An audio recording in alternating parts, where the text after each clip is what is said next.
جو فضیلت ہے اور ثواب ہے نماز جعفر طیار کو، کہ باقاعدہ علماء نے لکھا ہے اس کو کہ نماز جعفر طیار سنت موقدہ ہے، تاکیدی مستحب ہے. اور آیت اللہ سیستانی نے باقاعدہ عروہ کے اندر یہ بات لکھی کہ نماز جعفر طیار سنت موقدہ ہے. عامہ اور خاصہ میں یہ نماز بہت مشہور ہے. عامہ یعنی غیر شیعہ مسلمان، خاصہ یعنی برادران ایمان، ان میں روایت بہت مشہور ہے اس کی فضیلت کی، اور روایات متواترہ سے یہ نماز ثابت ہے. اس نماز کو اکسیر اعظم اور کبریت احمر بھی کہا جاتا ہے. سرخ گندک جو ایک زمانے بہت نایاب تھی، یعنی کسی چیز کو بہت نایاب، بہت پریشس اور یہ قرار دیا جاتا تھا تو کبریت احمر کہا جاتا ہے، تو وہ اس کو کہا جاتا ہے. اور یہ نماز آخر کون کون سے ایسے کام ہیں جن کے لیے خصوصیت کے ساتھ تعلیم کیا گیا، بہت زیادہ سفارش کی گئی. دیکھیے پہلے تو آپ ہر کام، ہر جائز کام، اس کے لیے نماز جعفر طیار ہر جائز حاجت کے لیے پڑھ سکتی ہیں. عام ہو کام اس کے لیے بھی، اور پیچیدہ کوئی اور مشکل کام ہو اس کے لیے بھی. آیت اللہ بہجت سے بھی یہ بات پوچھی گئی تھی کہ سخت اور پیچیدہ مشکلات کو کیسے حل کرنا چاہیے. آیت اللہ بہجت نے جواب دیا تھا کہ نماز جعفر طیار کو تسلسل کے ساتھ پڑھیں اور ناغہ نہ کریں، اللہ آپ کو مشکلات کے مقابلے میں کامیابی عطا کرے گا. تو نماز جعفر طیار اس اعتبار سے کہ ہر پیچیدہ سے پیچیدہ، مشکل سے مشکل کام کے لیے بھی نماز جعفر طیار ہے. اور عام کاموں کے لیے بھی ظاہر حاجت انسان کی ہوتی، بہت زیادہ نہ ہو لیکن ہوتی ہے، اس کے لیے بھی انسان اس نماز کو پڑھ سکتا ہے. اور اس کے علاوہ وسعت رزق کے لیے، کسی کو مالی پریشانی ہو، مالی تنگی ہو، اس کے لیے بھی یہ نماز ہے. اور شادی میں صورت کے لیے، یعنی بہت جلد اگر کوئی شخص چاہے کہ وہ اس رشتہ ازدواج کے اندر بن جائے تو وہ نماز جعفر طیار پڑھے. آیت اللہ بہجت اس کی بہت زیادہ تاکید کرتے تھے کہ شادیوں میں سہولت اور آسانی کے لیے نماز جعفر طیار کو پڑھا جائے. اور خاص طور پر ایک عمل اور ایسا ہے جو آیت اللہ صادق روحانی نے بھی بتایا ہے، بیچ میں ضمناً آ گیا، اس میں بھی نماز جعفر طیار کیونکہ آ رہی ہے. فرماتے ہیں 40 روز تک اگر نماز جعفر طیار پڑھی جائے اور نماز امیر المومنین پڑھنے کے بعد زیارت عاشورہ پڑھی جائے، یعنی یہ 40 روز تک یہ اعمال ہوں، اور ان 40 دنوں میں ہر شب جمعہ جو آئے گی اس میں درمیانے شب میں اٹھ کر 14,000 مرتبہ یا علی یا علی یا علی اس طرح سے پڑھیں کہ کوئی دوسرا اس جگہ پر موجود نہ ہو. اور 7 موسوی سادات کو کچھ رقم ہدیے کے طور پر دیں، اور اگر وہ نہ مل سکیں تو 7 دیگر سادات کرام کو بھی ہدیہ کیا جا سکتا ہے. اور وہ فرماتے ہیں کہ ان اعمال کو انجام دینے کے بعد سارا ثواب روح حضرت زینب سلام اللہ علیہ کو ہدیہ کریں.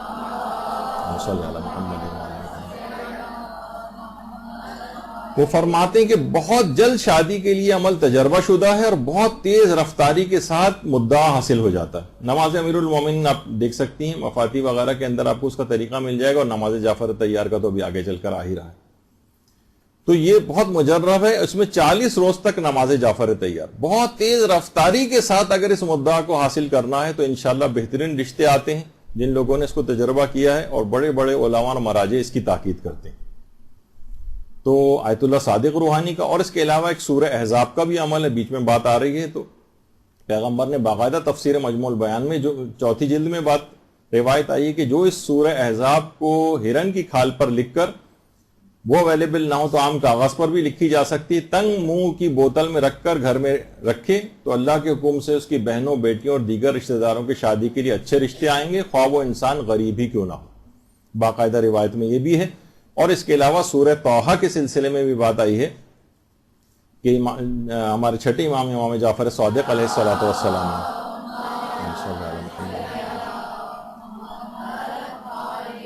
کہ جو بھی سورہ طٰہٰ کو لکھ کر سبز ریشمی کپڑے میں لپیٹ کر اپنے پاس رکھے اور رشتہ لے کر کسی کے ہاں جائے تو اسے ناکام نہیں لوٹنا پڑے گا اور وہ شادی ہو کر رہے گی. تو بہت یہ چیزیں ایسی ہیں. دیکھیں آج کل لوگوں کے اعتقادات ختم ہو گئے ہیں، لوگوں کو یہ باتیں بتائی جائیں. اب دیکھیں سوشل میڈیا پہ کبھی حدیثیں آتی ہیں، کبھی ہمارے پلیٹ فارم مدرسے سے ہوتی ہیں، تو بہت سے اس قسم کے افراد آج کل ان حدیثوں کا مذاق اڑانے لگے ہیں، ان کو کوشش یہ ہوتی ہے کسی طریقے سے ان کو ضعیف ثابت کر کے لوگوں کی نگاہ میں ان کی اہمیت کو جو ختم کیا جائے. تو اور یہ خالی یہ نہیں سورہ طٰہٰ کا آپ نے آگے بھی دیکھا کسی کے اندر تفسیر برہان میں کہ صلح کرانے کی نیت سے لڑنے والوں کے پاس اگر جائے، یعنی سب کپڑے میں لپیٹ کر سورہ طٰہٰ کو لکھے اور لڑنے والوں کے پاس جائے تو وہ جھگڑا ترک کر کے صلح بھی کر لیں گے، یہ بھی آیا ہے. تو بہرحال اس انداز سے آپ دیکھیں تو سورہ طٰہٰ. اور ایک اور جو آیت اللہ سیستانی نے بھی ایک نماز ریکمینڈ کی، نماز استغاثہ حضرت زہرا. اس نماز کے اوپر بھی بہت زیادہ آج کل اعتراضات ہونے لگے ہیں، اور ایک وہابی افکار جو شیعت کے اندر کچھ جراثیم کے طور پر انجیکٹ کیے جا رہے ہیں، اس میں ان چیزوں کو شرک اور اس طرح کی چیزیں بنا کر پیش کیا جا رہا ہے، جبکہ بڑے بڑے مراجع نماز استغاثہ یعنی سجدے میں جا کر اور یا مولاتی یا فاطمۃ اغیثینی جو ہے کہ جو جملے ہیں یہ کہے جاتے ہیں، اور یہ توسل ہی کی ایک قسم ہے، نہ کہ ظاہر نماز اللہ کے لیے پڑھی جا رہی ہے. حضرت زہرا کے لیے تو نماز نہیں پڑھی جا رہی ہے، ان کے نام سے منسوب ہے اور ان سے توسل اختیار کیا جاتا ہے، نہ کہ سجدہ ان کو کیا جا رہا ہے جیسے کہ تاثر دیا جاتا ہے. تو بہرحال یہ کہ یہ بھی نماز بڑی مجرب ہے.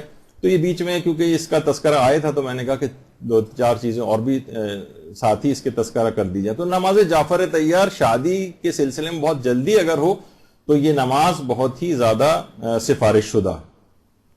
اسی طرح سے گناہوں کی مغفرت کے لیے انسان کتنا زیادہ اپنی زندگی کے اندر دیکھے کہ واقعتاً پوری زندگی گناہوں سے کیسی بھرپور نظر آ رہی. تو پیغمبر فرماتے تھے کہ اے جعفر طیار سے کہا تھا جو اس نماز کو بجا لائے تو خواہ اس کے گناہ صحرا کی ریت کے برابر ہوں، خواہ سمندر کی تہ میں جتنی ریت ہوتی ہے اس کے برابر ہوں، سب اس نماز کو پڑھنے کی وجہ سے بخشے جائیں گے. اور باقاعدہ ثواب الاعمال میں تو ہمارا 8ویں امام علی رضا علیہ الصلوۃ والسلام اللہم صلی علی محمد، امام نے اس میں جملے یہ ارشاد فرمائے کہ اگر کسی کے گناہ ریگستان کی ریت کے برابر ہوں اور کفے دریا جو جھاگ ہوتا ہے دریاؤں کے اندر اس کے بھی برابر ہوں تو بھی پروردگار عالم وہ بخشا جائے گا.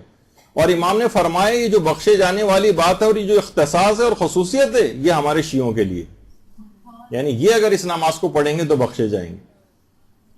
تو بے تحاشا اس نماز کا ثواب ہے. نامہ اعمال اس نماز کو پڑھنے کے بعد اس قدر بھاری ہو جاتا ہے کہ مفاتیح الجنان میں شیخ عباس قمی نے باقاعدہ یہ بات لکھی ہے کہ جو شخص بھی نماز جعفر طیار پڑھتا ہے ہر رکعت کے بدلے اسے 1000 حج مقبول کا ثواب ملتا ہے اور 1000 مستحب عمروں کا ثواب ملتا ہے. یعنی 4 رکعت ہی کیونکہ نماز ہو تو 4000 حج اور 4000 عمرے کا ثواب. دیکھیے وہاں پر لوگ آج کل اس میں بھی لوگ آج کل بخل کرنے لگے ہیں، زیادہ ثواب والی چیز بتائی جائے تو ان کو یقین نہیں آتا، حالانکہ ان کو دیکھا جائے تو جس بارگاہ سے یہ چیزیں عطا ہو رہی ہیں نہ وہاں عطا میں کوئی کمی ہے، نہ وہاں پر بخل ہے اور نہ خزانے میں کمی ہونے کا کوئی خدشہ ہے. تو وہ بے تحاشا ثواب اس نماز کے ذریعے اپنے بندوں کو عطا کرنا چاہتا ہے. تو اس کے علاوہ حاجت براری کے لیے، حاجت کے لیے کوئی سی بھی، ہمارے چھٹے امام نے اس کی بڑی تاکید کی ہے، اور باقاعدہ مصباح المتحجد جو شیخ توسی کی کتاب ہے اس میں ہمارے چھٹے امام نے باقاعدہ ایک طریقہ کار اس نماز کو پڑھنے کا بتایا ہے کہ 3 دن تک روزہ رکھے، بدھ جمعرات اور جمعہ. اور بدھ جمعرات جمعہ تو روزہ رکھے گا، لیکن جو شب جمعہ آئے گی اس دوران تو 10 مسکینوں کو ایک مد یعنی 3 پاؤ غلہ، یعنی آٹا ہی چلیں، آٹا چاول وغیرہ 3 پاؤ شب جمعہ 10 مسکینوں کو دے. اور پھر جب روزے جمعہ آئے تو اس میں وہ غسل کرے، اور اگر ممکن ہو تو کسی میدان میں کھلی جگہ پر، روایت میں تو خیر ریگستان کا لفظ آیا، اگر وہ ممکن نہیں ہوتا تو کھلی جگہ پہ جائے، اور نہیں اگر کوئی شخص جیسے خواتین نہیں جا سکتی تو اپنے گھر میں ہی جو ہے وہ نماز جعفر طیار پڑھے. یعنی امام نے فرمایا کہ اس کے بعد نماز جعفر طیار پڑھے، اور پھر ایک دعا ہے یا من اظہر الجمیل، وہ آپ کتابوں کے اندر دیکھ سکتی ہیں، وہ اس کو پڑھے. تو اس نماز کے اس طریقے کار کو، تو اگر کوئی شخص بہت ہی سخت مشکل اور حاجت کے اندر ہے تو اس طریقے سے، یعنی کوئی حاجت واقعتاً اسے قبول کروانی ہے، بہت ہی اہم حاجت ہے، تو نماز جعفر طیار پڑھنے کے بہت سے طریقے بیان ہوئے. ان میں ایک طریقہ مصباح المتہجد میں شیخ طوسی نے چھٹے امام سے یہ بھی نقل کیا. تو اس طریقہ کار کو روزہ رکھے, پھر شب جمعہ جو ہے وہ 10 مسکینوں کو غلہ پہنچائے, پھر روز جمعہ جو ہے غسل کرے, اور اس کے بعد ممکن ہو تو باہر نکل کر ورنہ گھر میں ہی نماز جعفر تیار پڑھے. اس کے بعد ایک خاص دعا یا من نظر الجمیل, وہ کتابوں میں دیکھ سکتی ہیں آپ, وہ پڑھے, اور اس کے بعد وہ دیکھے کس طرح سے اس کی یہ حاجت قبول ہوتی. تو واقعتاً بہترین نماز ہے حاجت کے لیے. اکثیر اعظم ایک یعنی ہر جسے کہا جاتا ہے نا کہ ہر مرض کی دوا, وہ جو ہے نماز جعفر تیار. اور یہ بھی ہے اگلا اس کا فائدہ کہ بے نمازی کو نمازی بنانے کے لیے بڑی مجرب. آج کل لوگ کتنا زیادہ تنگ ہوتے ہیں, بار بار مائیں پوچھ رہی ہوتی ہیں, والدین پوچھ رہے ہوتے ہیں کہ ہم کیا کریں, اولاد نماز کے لیے قائل نہیں ہوتی ہے. اس میں خیر بہت ساری وجوہات تربیت کے حوالے سے بھی کمیاں اور خرابیاں ہیں, اور اس کے لیے الگ یہاں پر دروس بھی ہو چکے ہیں, کتابیں بھی اس کے سلسلے میں موجود ہیں. لیکن بے نمازی کو نمازی بنانے کے لیے کہ وہی کتاب جو بسوئے محبوب, وہ جو میں نے کہا تھا کہ آیت اللہ بہجت کی زندگی میں لکھی گئی تھی, ان کے ارشادات, فرمودات اور ان کی نصیحتوں پر اور ان کی سیرت پر مبنی جو کتاب تھی, اس کتاب کے اندر بھی یہ بات ہے کہ آیت اللہ بہجت سے کسی نے آ کر پوچھا تھا کہ مجھے یہ بتائیے کہ میرا بھائی نماز نہیں پڑھتا ہے, بہت سمجھاتے ہیں, بہت نصیحت کرتے ہیں, لیکن وہ باز نہیں آتا, نماز پڑھ کے ہی نہیں دیتا. تو آپ نے فرمایا کہ تم اس کے لیے نماز جعفر تیار پڑھو, اور نماز جعفر تیار پڑھنے کے بعد اس کی ہدایت کی دعا کرو, اور کوشش یہ کرو اسی نماز کے آخری سجدے میں, یعنی 4 رکعتی جو نماز جعفر تیار, اس کا جو آخری سجدہ آئے گا, چوتھی رکعت کا آخری سجدہ, اس میں جا کر اپنے اس بھائی کے لیے تم دعا کرو. اردو زبان کے اندر بھی بطور دعا آپ سجدے, آخری سجدے کے اندر جا کر نماز جعفر تیار کی آخری رکعت کے آخری سجدے میں بھی کسی بھی بے نمازی کے لیے یہ دعا مانگی جا سکتی. تو کہتے تھے کہ آخری رکعت کے آخری سجدے میں جا کر جاؤ اور یہ اپنی دعا مانگو, اور تباکی کرو. تباکی کے معنی ہے کہ کوشش کرو کہ چاہے کتنا ہی دل کو مشکل کیوں نہ لگے, کچھ آنسو تمہاری آنکھ سے نکل آئیں, اور جیسے ہی آنسو نکل آئیں اس وقت, اس موقع پر پھر اس دعا کو کرو کہ جو بھی تمہارا مقصد اور مدعا ہے, پھر دیکھو کیسی تمہاری وہ دعا قبول ہوتی. تو بے نمازی کے لیے بہت کہتے تھے.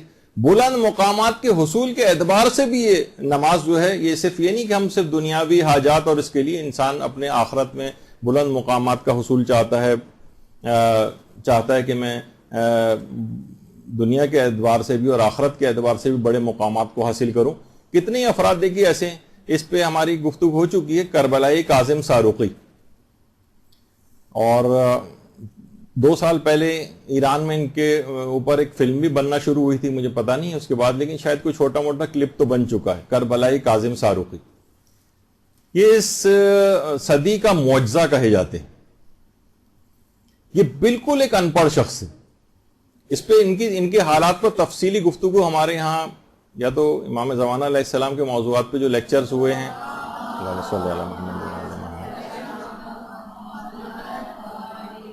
یہ شب قدر کی کوئی گفتگو ہوئی, اس میں کافی تفصیل کے ساتھ ان کے حالات آئے تھے. یہ بالکل ان پڑھ تھے, اور ایک رات کے اندر حافظ قرآن ہو گئے تھے, اور بڑے بڑے علماء اور بڑے بڑے مجتہدین نے ان کا امتحان لیا تھا, بڑے بڑے علماء اور مجتہدین, اور حیران رہ گئے تھے کہ جس طرح سے چاہیں قرآن میں ان سے جو چیز چاہیں پوچھ سکتے ہیں, حتیٰ کہ حروف تہجی کی شناخت تک نہیں کرتے تھے اس سے پہلے, اور ایک رات کے اندر ایسے حافظ قرآن ہو گئے تھے. آغا ری شاہری, انہوں نے باقاعدہ کربلائی کاظم کے نام سے پوری کتاب بھی لکھی ہے ان کے موضوع پر, اور جو مختصراً بتا رہا ہوں کیونکہ تفصیل تو آ چکی ہے, کہ اپنے والد کو کہتے تھے آپ خمس دیں. ان کے ساتھی کھیتی باڑی وغیرہ کیا کرتے تھے, پڑھے لکھے تو تھے نہیں, تو اور کہتے تھے کہ امام کا کوئی حق جو ہے اپنے میں ذمے لے کر جانا نہیں چاہتا, اور وہ ان کے والد خمس نہیں دیتے تھے. ان کو بہت تکلیف ہوتی تھی. اسی زمانے میں ایک مبلغ جو ہے ساروق آئے تھے, ساروقی اسی اعتبار سے ان کو کہا جاتا ہے. اور اس نے آ کر باقاعدہ اس مبلغ نے ایک تقریر کی کہ کوئی شخص خمس نہ دے تو مال پہ خمس نہ نکالے تو اس کی غذا بھی حرام ہو جاتی ہے، لباس پر خمس نہ نکالے تو اس کی نماز بھی ٹھیک نہیں ہوتی ہے اس کے اندر. والد کے پاس یہ آئے، کہا کہ ہمیں خمس نکالنا چاہیے، والد تیار نہیں ہوتے تھے، تو یہ والد کو چھوڑ کر دوسرے شہر چلے گئے. کچھ عرصے تک وہاں پر رہے، لیکن والد نے پھر پیغام بھیجا کہ اچھا میں تیار ہوں. دیکھیے بعض اوقات ہوتا ہے نا، گناہوں کے مقابلے میں سٹینڈ لینا ہوتا ہے. ہمارے ساتھ یہ ہوتا ہے کہ ہم تھوڑا سا اگر کچھ آواز نکالتے بھی ہیں تو دوسری طرف سے اگر ایک ذرا سا بھی اسٹرانگ ریئیکشن آتا ہے تو ہم 2 قدم اور پیچھے ہو جاتے ہیں. یعنی اتنے کمزور طریقے سے گناہوں کے مقابلے میں آتے ہیں کہ ہمیشہ وہ دوسرا جو ہے وہ چاہتا ہی چلا جاتا ہے، گناہ گار بھی جو ہوتا ہے. مقابلہ کیا جاتا ہے، تو انہوں نے مقابلہ کیا، کہا کہ نہیں میں جب تک نہیں آؤں گا جب تک آپ یقین دہانی نہیں کرائیں گے. بہرحال والد ان کو یقین دہانی کرا کے واپس گاؤں لے گئے. جب والد نے دیکھا یہ آئی گئے ہیں تو سوچیں گے شاید ابھی اپنے تئیں انہوں نے سوچا کہ اب سدھر گیا ہوگا، ابھی خمس کے متعلق اصرار نہیں کرے گا. لیکن انہوں نے دیکھا کہ والد پھر خمس نہیں نکال رہے ہیں، تو یہ والد سے الگ ہو کے کہ ایک امامزادے وہاں پر تھے، ان کا روضہ تھا، یہ وہاں پر گئے. بہت مختصر کر کے میں بتا رہا ہوں. تو اور وہاں روتے روتے تھوڑی سی ان کی جس طریقے سے آنکھ سی لگ جاتی ہے، تو اچانک سے انہوں نے دیکھا کہ تھوڑی دیر بعد ہی ان کی جب آنکھ کھلی تو دیکھا کہ نورانی شخصیت وہاں پر موجود ہے. اللہم صلی علی محمد.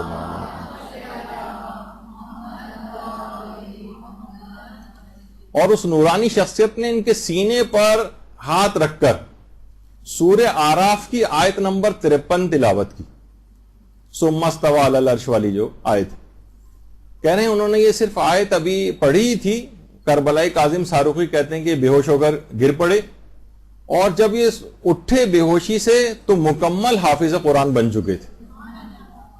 اور دوسری ایک اور وجہ ان کے بیٹے نے بتائی تھی کہ وہ فرماتے ہیں کہ ابتدائی جوانی سے ہی میرے والد نماز جعفر طیار کے بہت ہی زیادہ پابند تھے.